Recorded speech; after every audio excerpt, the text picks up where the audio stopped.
बोले धरो इनको अपने पास ही। ठाकुर जी रात में स्वप्न में आकर के कह के गए कि उनको तुम्हारे संग ही रहना है।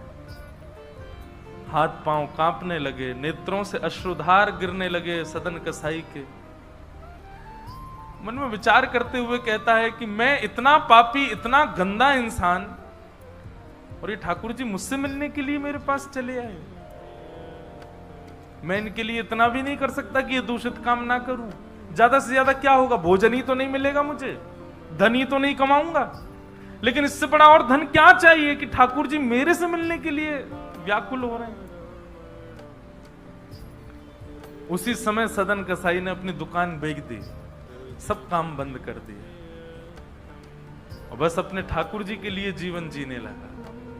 आप मुझसे मिलने के लिए तड़प रहे थे नाथ, अब मैं तड़पूंगा आपसे मिलने के लिए, मैं आऊंगा आपसे मिलने के लिए। और निकल पड़े सदन कसाई जगन्नाथपुरी की ओर। पूछा लोगों से, कहां है पुरी? लोगों ने दिशा बता दी।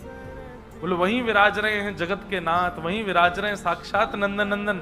एक सदन कसाई निकल पड़ा जगन्नाथपुरी की यात्रा पर।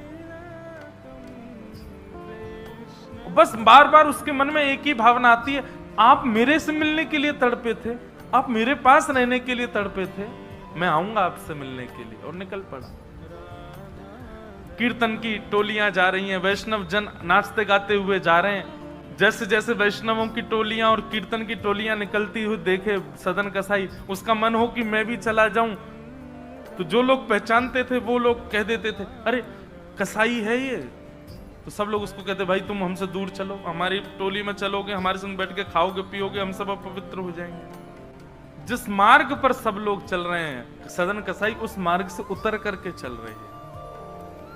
कहीं मैं इस मार्ग पर चलूंगा, मेरे चलने से मार्ग अपवित्र हो जाएगा। और स्मरण कर रहे हैं महाप्रभु श्री जगन्नाथ जी का। सदन कसाई चलते जा रहे हैं, एक मार्ग से उतर करके चल रहे हैं, निष्ठुर मार्ग पर चल रहे हैं और बस स्मरण कर रहे हैं श्री जगन्नाथ महाप्रभु का। रात्रि का समय हो गया, शाम का समय हो गया, तो एक भवन बना था, घर बना था, उसी के बाहर ही सदन कसाई बैठ गए। सदन कसाई का रूप बहुत सुंदर था। नेत्र, उनके केश, उनके मुख की आकृति, उनकी भुजाएं बहुत सुंदर थे। भले ही कसाई थे पर सुंदर थे। तो जिस भवन के बाहर बैठे